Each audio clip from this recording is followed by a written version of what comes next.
Hello everyone, welcome to my channel share with Hasu. Friends, आज हम retail के module ई में चैप्टर नंबर 21 का पार्ट 3 करेंगे। तो फ्रेंड्स, ये चैप्टर है मॉर्गेज एडवाइस के बारे में और इस लेक्चर में हम देखेंगे कास्ट इन्फ्लेशन इंडेक्स क्या होता है। ओके, तो कई सारे लोग पूछते हैं कि सर रिटेल के सिलेबस में मॉड्यूल ई है नहीं।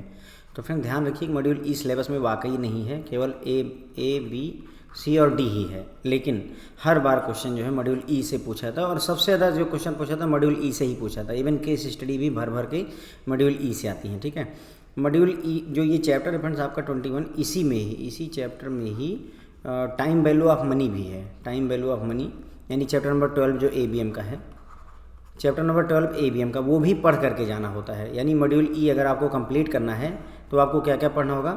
मॉड्यूल ई पढ़िए रिटेल बैंकिंग का, प्लस जो है गवर्नमेंट स्कीम पढ़िए। कुछ गवर्नमेंट स्कीम जैसे प्रधानमंत्री जनधन योजना, सुरक्षा बीमा योजना है ना, ये सारी पढ़िए। और उसके बाद में time value of money chapter number 12 जो कि ABM का चैप्टर नंबर 12 है, उसको भी पढ़ना पड़ता है। इतनी सारी चीज़ें मिल करके तब जा करके आपका मॉड्यूल ई कवर होता है फ्रेंड्स। और इनसे भर के क्वेश्चन पूछा था, मतलब अच्छे खासे क्वेश्चन पूछा था। तो मतलब मॉड्यूल ई को हम इग्नोर नहीं कर सकते हैं, क्योंकि सिलेबस में मेरे ख्याल से पिछले 3 अटैम्प्ट से नहीं है। जो सिलेबस आया है नया, उसमें पिछले 3 अटैम्प्ट में इसको हटा दिया गया है, लेकिन फिर भी क्वेश्चंस आर देयर। ओके, इसके अलावा रिटेल में डिजिटल को भी जोड़ा गया है। रिटेल बैंकिंग में ही डिजिटल बैंकिंग को भी जोड़ा गया है। तो डिजिटल बैंकिंग जो है वो रिटेल में ऑलरेडी वैसे पहले से ही है। तो डिजिटल का वेटेज केवल 30% है, 70% केवल रिटेल का ही वेटेज रहता है। तो चिंता करने की ज़रूरत नहीं होती। रिटेल भी वैसे मैंने 25-26 लेक्चर में कवर किया हुआ है। उतना आप पढ़ते हैं तो अच्छा खासा मार्क्स आता है। और जो है रिटेल में 70 मार्क्स ईजी हैं फ्रेंड्स, मेरा विश्वास मानकर चलिए।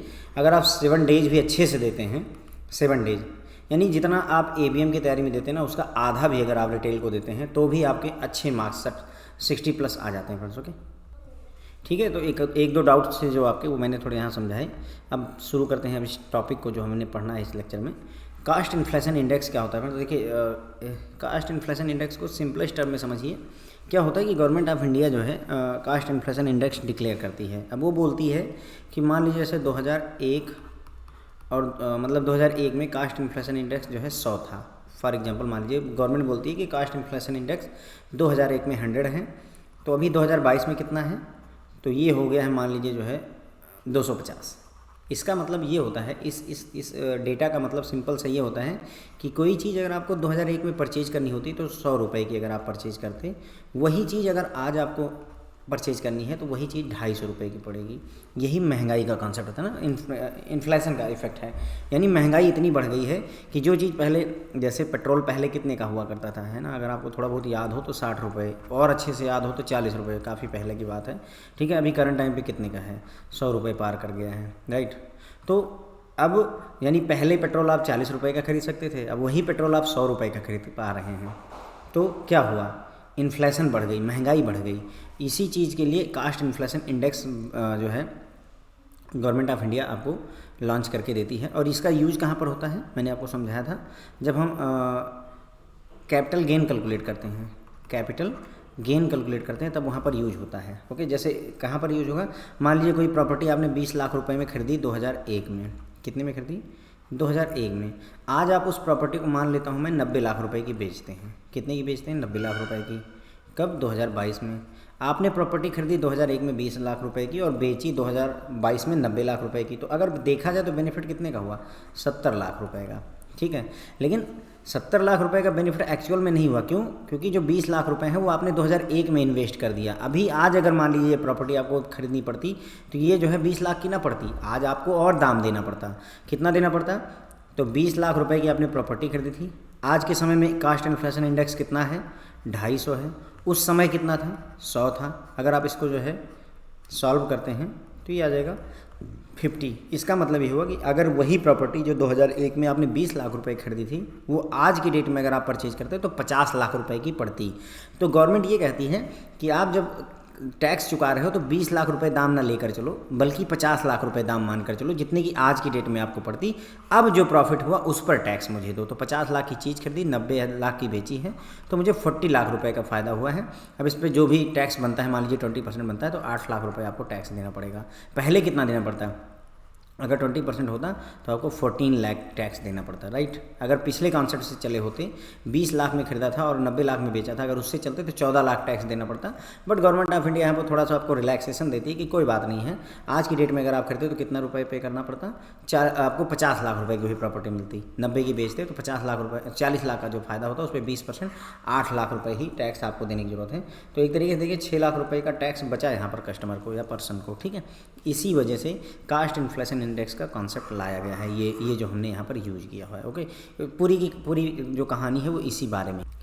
तो cost inflation index, indexation is a process by which the cost of acquisition is adjusted against the inflationary rise in value of asset. तो इंडेक्सेशन एक ऐसी प्रोसेस होती है जिसमें कास्ट ऑफ एक्विजिशन, किसी चीज़ को एक्वायर कितने में किया गया, जैसे आपने कोई मकान 20 लाख में खरीदा है तो 20 लाख रुपए कास्ट ऑफ एक्विजिशन हो गई, उसको एडजस्ट किया जाता है इन्फ्लेशन के अगेंस्ट में। जितना इन्फ्लेशन बढ़ा है उसके हिसाब से किसी भी एसेट के लिए, कोई भी एसेट जो आपने परचेज किया है उस पर जो है उसको परचेज करने में जो आपका दाम लगा है कास्ट ऑफ एक्विजिशन, उसको इन्फ्लेशन के अगेंस्ट एडजस्ट करना ही इंडेक्सेशन कहलाता है, ठीक है। मैंने आपको बताया नहीं, 20 लाख रुपए की जो सामान, जो घर आपने पहले खरीदा था, आज उसकी कीमत 50 लाख रुपए यदि आपको परचेज करना पड़े, तो यही जो आपने 20 लाख रुपए को बढ़ा करके 50 लाख रुपए किया, that is indexation, okay.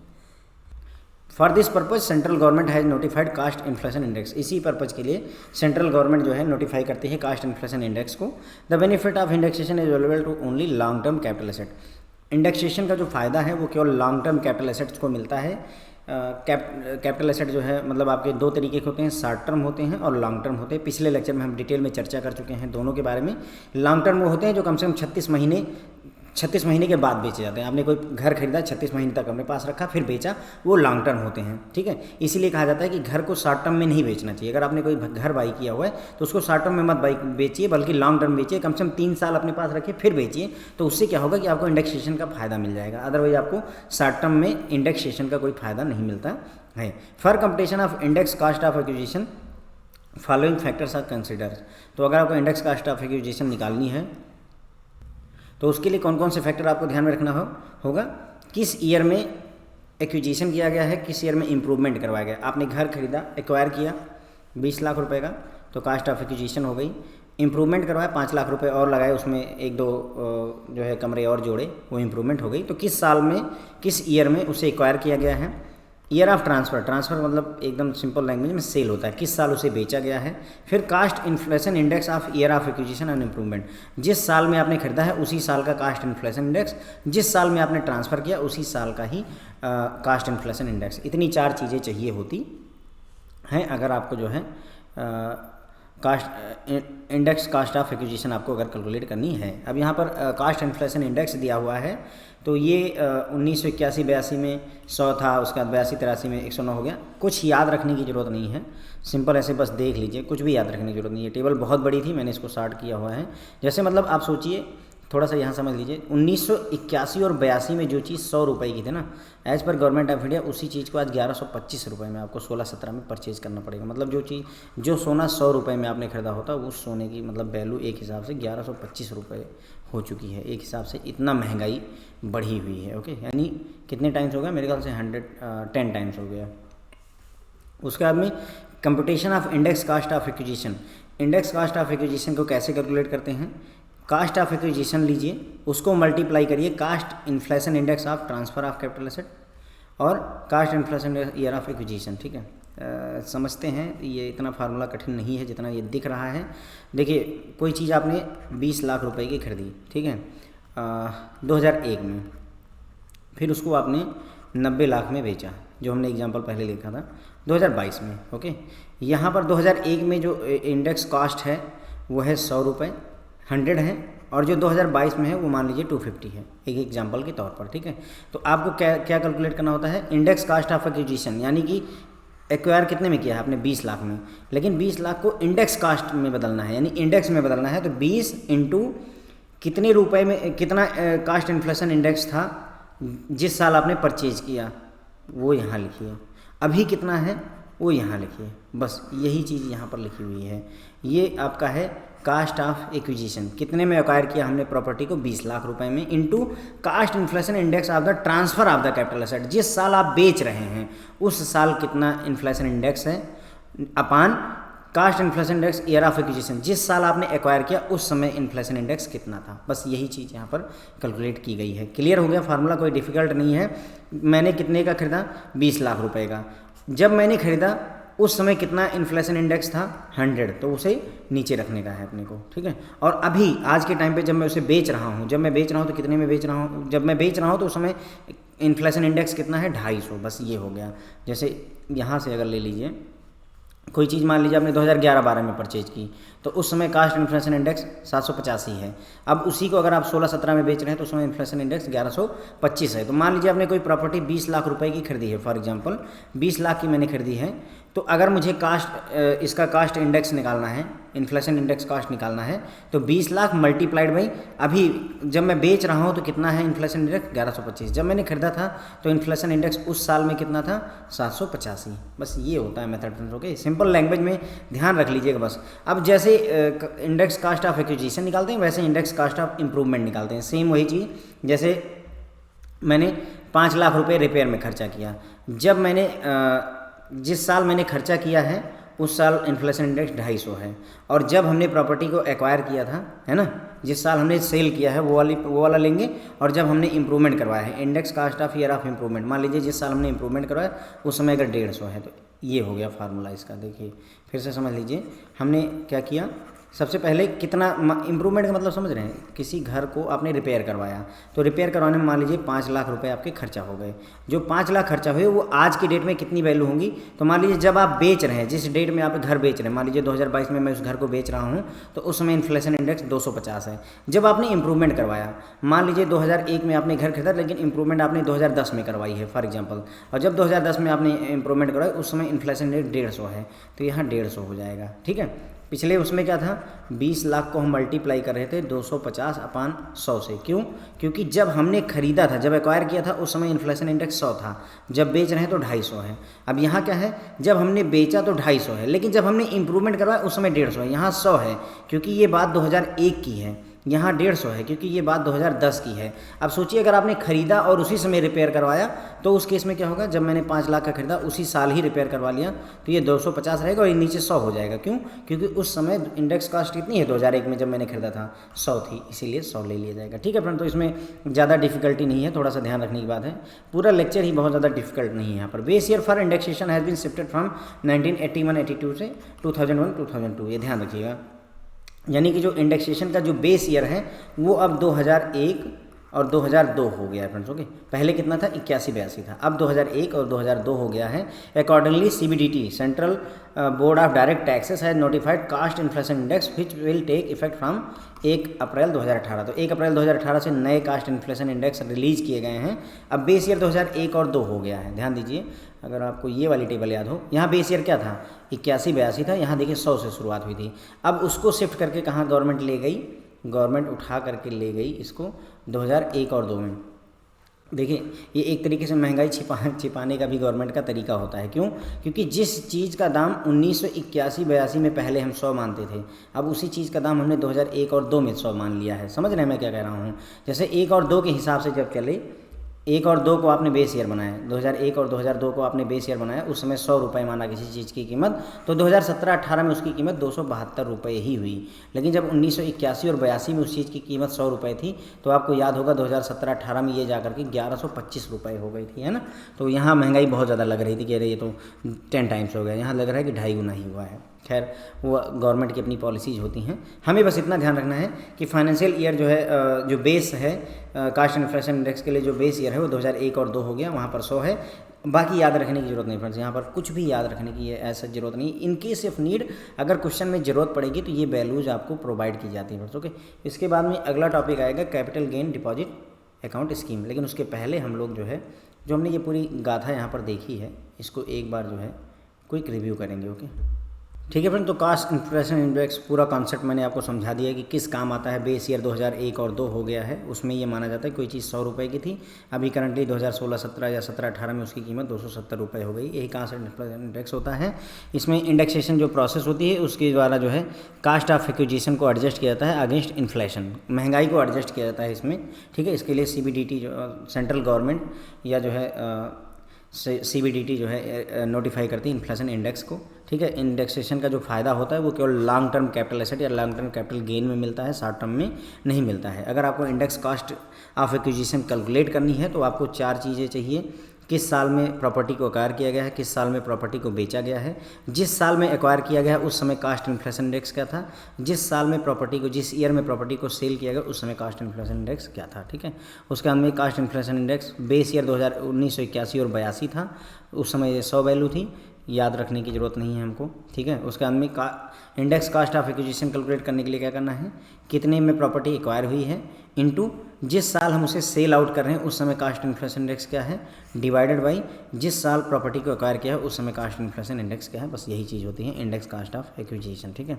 Index cost of improvement की अगर बात करें तो कास्ट ऑफ इम्प्रूवमेंट को मल्टीप्लाई करते हैं अगेन जिस साल हम प्रॉपर्टी को बेच कर रहे हैं उस समय कास्ट इन्फ्लेशन इंडेक्स क्या है, और जब हमने इम्प्रूवमेंट को करवाया है उस समय कास्ट इन्फ्लेशन इंडेक्स क्या है। ये 3 चीज़ें लगती हैं। तो कास्ट ऑफ इम्प्रूवमेंट को मल्टीप्लाई करिए कास्ट इन्फ्लेशन इंडेक्स सेल वाले ईयर का divided by cost inflation index improvement वाले ईयर का, ओके। जो बेस ईयर है इंडेक्सेशन का वो शिफ्ट कर दिया गया 1981-82 से 2001 और 2 में एज पर section 81 of income tax act 1961, ठीक है। इस CBDT ने जो है अकॉर्डिंगली जो है कास्ट इन्फ्लेशन इंडेक्स को रिलीज़ किया है जो कि 1 अप्रैल 2018 से इफेक्टिव है, और ये रही उनकी वैल्यूज। 2001 और 2 में इसकी वैल्यू 100 थी, बेस ईयर 2001-2 है तो वहाँ पर 100 है, बाकी वैल्यू बढ़ते हुए 272 तक पहुँच गई है, ठीक है। याद रखने की ज़रूरत नहीं है, अगेन कह रहा हूँ।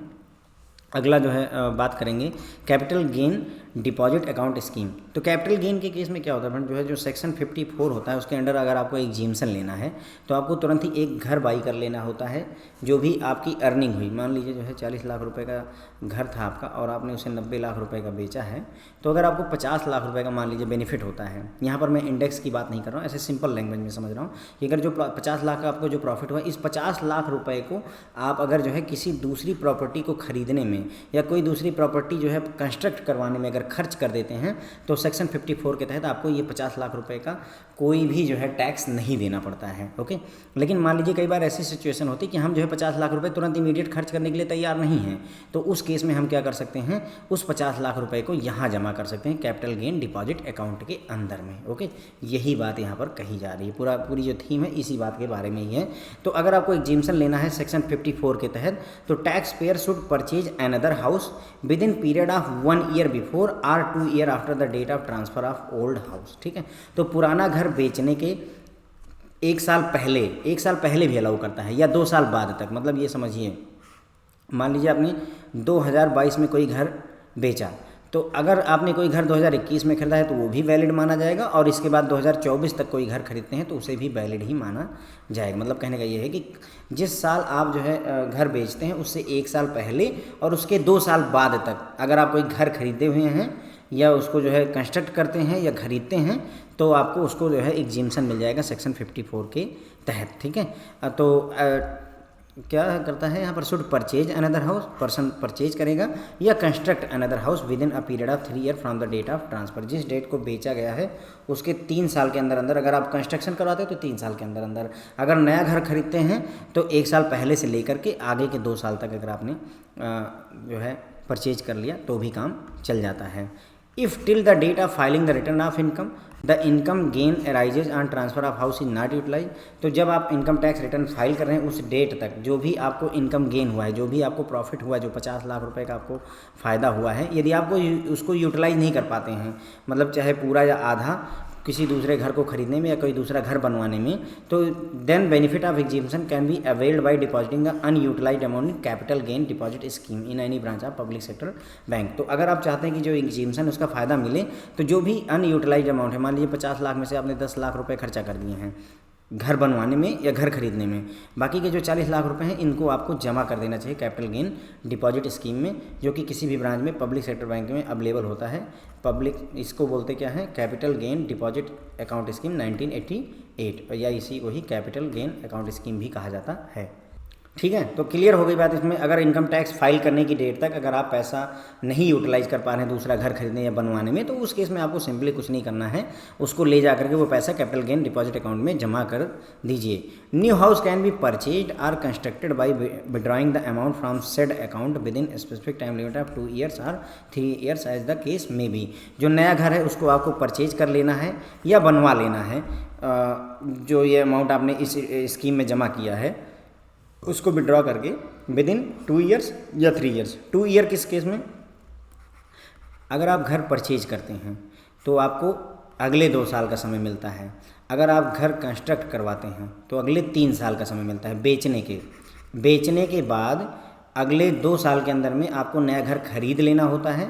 अगर आप बनवाना चाहते हैं, खरीद करके ज़मीन बनवाना चाहते हैं तो अगले 3 साल में आपको बनवा लेना होता है। लेकिन एक और बात है कि अगर घर परचेज करना चाहते हैं और अगर मान लीजिए आपने घर अभी बेचा है, इसके 1 साल पहले भी अगर आपने कोई घर खरीदा हुआ है, पिछले 1 साल में अगर कोई घर खरीद रखा है तो उसमें उसको भी इसमें यूटिलाइज किया सकता है। बस ये बात होती है, समझे आप। बेचने की डेट से अगले 3 साल के अंदर कंस्ट्रक्शन वाले में फ़ायदा मिलता है, परचेज वाले में केवल 2 ही साल मिलते हैं, लेकिन पीछे के 1 साल और मिलते हैं। ओके, पिछले 1 साल भी दिया जाता है। तो वही बोल रहा है कि एज द केस में भी। अब यहाँ डाउट मत रखिए, क्लियर हो जाना चाहिए। ठीक है, एक एग्जाम्पल इन्होंने दिया इलस्ट्रेशन के लिए। मिस्टर मनोहर ने जो है एक सैलरीड एम्प्लॉई हैं, उन्होंने एक रेजिडेंशियल हाउस अप्रैल 2013 में खरीदा और उसे अप्रैल 2017 में 24 लाख रुपए का बेच दिया। 25 अप्रैल 2017 को बेच दिया। अब आप देखो, अगर आपने 25 अप्रैल 2017 को बेचा है, 25 अप्रैल 2017 को अगर आपने बेचा है तो अगर नया घर खरीदना है तो कितना टाइम मिलना है नया घर खरीदने। अब capital gain arises on sale of house amount to 2 lakh. अब इसमें जो इस पूरी प्रोसेस में इनको जो फ़ायदा हुआ है, यानी जो प्रॉफिट हुआ है वो 2 लाख रुपए का हुआ है। मतलब मान लीजिए इन्होंने 22 लाख का खरीदा था और 24 लाख रुपए का बेचा है, तो 2 लाख रुपए का इनको जो फ़ायदा हुआ है उस पैसे को वो 54 के तहत अगर एग्जेम्पशन लेना चाहते हैं, he want to claim exemption under section 54 by purchasing another residential house. दूसरा घर खरीद करके सेक्शन 54 का फ़ायदा उठाना चाहते हैं, तो by what time he should purchase और कंस्ट्रक्ट अनदर रेजिडेंशियल हाउस। तो अब ये पूछ रहे हैं कि कितने समय तक ये अगला घर खरीद लें या बनवा लें दूसरा रेजिडेंशियल हाउस, ताकि ये 2 लाख रुपये पर इनको टैक्स देना ना पड़े। ठीक है, अब देखिए 25 अप्रैल 2017 को आपने घर को बेचा है, 25 अप्रैल 2017 से लेकर के अगले 3 साल तक, यानी 25 अप्रैल 2020 तक। फ्रेंड देखिए 25 अप्रैल 2020 तक, यानी 3 साल तक अगर नया घर कंस्ट्रक्ट करवाते हैं तो उसमें आप 2 लाख रुपए यूटिलाइज कर सकते हैं। अगर आप पुराना घर जो है अगर घर खरीदते हैं, यहाँ कंस्ट्रक्शन नहीं करवाते, तो उस केस में देखिए 25 अप्रैल 2017 की बात है, 25 अप्रैल 2017 से अगले 2 साल यानी 25 अप्रैल 2019 तक, लेकिन उससे एक पहले 25 अप्रैल 2016 से ले करके, यानी ये 25 अप्रैल 2016 से लेकर के 25 अप्रैल 2019 के बीच में कभी भी अगर नया हाउस अगर आप परचेज कर लेते हैं तो भी आपको ये 2 लाख रुपए का कोई टैक्स नहीं देना होगा। यही बात यहाँ पर पूछी गई है, आइए समझ लेते हैं। तो सेक्शन 54 के तहत अगर जो है आपको टैक्स का फ़ायदा लेना है तो 1 साल पहले या 2 साल बाद तक आपको नया घर परचेज कर लेना चाहिए। ये बात मैंने आपको समझाई दी है। क्योंकि पुराना घर बेचा गया है 25 अप्रैल 2017 को, तो उसे अनदर हाउस जो है विद इन 2 ईयर्स परचेज करना होगा 25 अप्रैल 2017 से अगले जो है 2 साल के अंदर, यानी 25 अप्रैल 2019 तक उसे नया घर खरीद लेना होगा। या अगर वो घर कंस्ट्रक्ट करवाना चाहता है तो अगले 3 साल के अंदर, यानी 25 अप्रैल 2017 से 25 अप्रैल 2020 तक, है ना, उसे नया घर बनवा लेना होगा, कंस्ट्रक्ट करवा लेना होगा। ओके, तो क्लियर हो गई बात। यही ये केस स्टडी के तौर पर पूछा जाता है फ्रेंड्स। ओके, तो old house is transferred in year 2017-18। कब बेचा गया है ओल्ड हाउस? ये देखिए 25 अप्रैल 2017 में। तो 2017-18 फाइनेंशियल ईयर चल रहा होगा, 2017-18 फाइनेंशियल ईयर चल रहा होगा। तो मतलब 31 जुलाई तक हम नॉर्मली डेट मानते हैं, वैसे सरकार बढ़ाती रहती है, बट 31 जुलाई 2018 तक इसका जो है हमको वो ITR फाइल करना होगा, राइट। तो वही बोल रहे हैं कि जो है 2017-18 में घर बेचा गया था, तो जो ड्यू डेट होगी ITR फाइल करने की 2017-18 के लिए वो 31 जुलाई 2018 होगी। तो अगर मनोहर जी जो है नया घर परचेज या कंस्ट्रक्ट नहीं करवा पाते हैं 31 जुलाई 2018 तक, तो वो इस पैसे को जो 2 लाख रुपए कैपिटल गेन में हुआ उसे कैपिटल गेन अकाउंट स्कीम में जमा कर सकते हैं, ताकि सेक्शन 54 के तहत वो एग्जेम्पशन पा सकें। ठीक है, और जो है ये जो पैसा 2 लाख रुपए इन्होंने जमा किया उसको विड्रॉ करवा देंगे, और विड्रॉ करके वो नया घर खरीद सकते हैं, नया घर कंस्ट्रक्ट करवा सकते हैं विद इन 2 ईयर्स और 3 ईयर्स, जैसा भी केस हो। परचेज के केस में 2 ईयर्स और कंस्ट्रक्शन के केस में 3 ईयर्स का टाइम मिलेगा जो है from the date of sale. Okay, तो यही हो गया फ्रेंड जो है आपका कैपिटल गेन डिपॉजिट स्कीम। तो कैपिटल गेन डिपॉजिट स्कीम के बारे में हमने यहाँ पर डिटेल में चर्चा कर ली है, एक बार क्विक रिव्यू करते हैं। तो कैपिटल गेन डिपॉजिट स्कीम ये कहती है कि अगर आपको सेक्शन 54 के तहत आपको अगर एग्जीम्शन लेना है तो दो विकल्प हैं। एक, जो भी आपको फ़ायदा हुआ है, जो भी आपको कैपिटल गेन हुआ है, उससे घर परचेज कर लीजिए। घर परचेज करना है तो जिस डेट को बेचा है उससे अगले 2 साल के अंदर परचेज कर लीजिए। अगर आप घर कंस्ट्रक्ट करना चाहते हैं तो जिस डेट को आपने बेचा उससे अगले 3 साल के अंदर घर बनवा लीजिए। ओके, लेकिन अगर आप परचेज करते हैं तो उस केस में अगर आपने पहले 1 साल पहले भी अगर कोई घर परचेज कर रखा है तो उसको भी आप इसमें यूज कर सकते हैं, इस लिमिट में ला सकते हैं। ठीक है, तो ये सेक्शन 54 का एग्जीम्शन कहता है। ओके, अब जिस डेट को ITR फाइल करना है, अगर मान लीजिए उस समय जो भी आपको कैपिटल गेन मिला है उसको अगर आप यूटिलाइज नहीं कर पाते हैं घर बनवाने या खरीदने में, तो उसका जो बेनिफिट है एग्जीम्शन का उसको अवेल करने के लिए आपको चाहिए कि वो पैसा capital gain deposit account scheme में जमा करवा दीजिए, जो कि पब्लिक सेक्टर बैंक के किसी भी ब्रांच में जमा किया जा सकता है। ये स्कीम 1988 की है। ठीक है, अब नया घर आपको जो परचेज करना है, कंस्ट्रक्ट करवाना है, वो इसमें से पैसा विड्रॉ करिए। इसी स्कीम में जो आपने कैपिटल गेन अकाउंट स्कीम में जो पैसा जमा किया उससे पैसा विड्रॉ करिए और अगले 2 साल या 3 साल के अंदर में घर अपना बनवा लीजिए या खरीद लीजिए। इसी को समझाने के लिए मिस्टर मनोहर एक सैलरीड एम्प्लॉयड थे, उन्होंने अप्रैल 2013 में एक घर खरीदा और इसे 25 अप्रैल 2017 को उन्होंने बेच दिया 24 लाख रुपए में। ओवरऑल 2 लाख रुपए का उनको फ़ायदा हुआ। अब वो चाहते हैं कि सेक्शन 54 के तहत उन्हें इस 2 लाख रुपए पर कोई भी टैक्स ना देना पड़े, तो उनको कितनी तारीख तक या कितने दिन में जो है नया घर खरीद लेना चाहिए या बनवा लेना चाहिए। तो अगर मैं बात करूं कि नया घर कंस्ट्रक्ट करवाना है तो 3 साल का मौका मिलता है फ्रेंड। तो 25 अप्रैल 2020 तक का पूरा मौका है नया घर बनवाने के लिए। अगर उसको बनवाने में ये 2 लाख रुपए खर्चा करते हैं तो कोई दिक्कत नहीं है। और अगर नया घर परचेज करना चाहते हैं 25 अप्रैल 2017 के केस में अगर वो परचेज करना चाहते हैं तो 2019 तक, और 1 साल पहले भी लीजिए तो 2016। तो 25 अप्रैल 2016 से लेकर के 25 अप्रैल 2019 के बीच में कभी भी अगर आप नया घर खरीदे हुए हैं और वहाँ 2 लाख रुपए यूटिलाइज करते हैं तो आपको कैपिटल गेन टैक्स नहीं देना पड़ेगा। पर मान लीजिए जो है आप नहीं यूज कर पाते हैं, है ना, इस दौरान इस पैसे को नहीं यूज कर पाते हैं। फाइनेंशियल ईयर जो था वो 17-18 था, 17-18 का जो ITR फाइल करने की लास्ट डेट होगी, मान लेते हैं 31 जुलाई 2018 है। तो अगर 31 जुलाई 2018 तक आपने ये 2 लाख रुपए खर्च नहीं किए नया घर खरीदने में या नई प्रॉपर्टी नया घर खरीदने में या बनवाने में, तो इस पैसे को वो कैपिटल गेन अकाउंट स्कीम में जमा कर सकते हैं और सेक्शन 54 के तहत जो है एग्जीम्शन अवेल कर सकते हैं, बशर्ते कि जो भी पैसा इस कैपिटल गेन अकाउंट स्कीम में जमा किया है उसको विड्रॉ करके जो टाइम लाइन है उसी के तहत 2 साल या 3 साल के अंदर में आपको 2 साल के अंदर अगले 2 साल में आपको नया घर खरीद लेना है या अगले 3 साल में नया घर बनवा लेना है इस 2 लाख रुपए का। ये चीज़ आपको इंश्योर करनी होगी फ्रेंड्स। ओके, तो ये हो गया फ्रेंड जो है कैपिटल गेन स्कीम के बारे में। तो यहीं पर हमारा लेक्चर खत्म होता है। Thank you so much friends.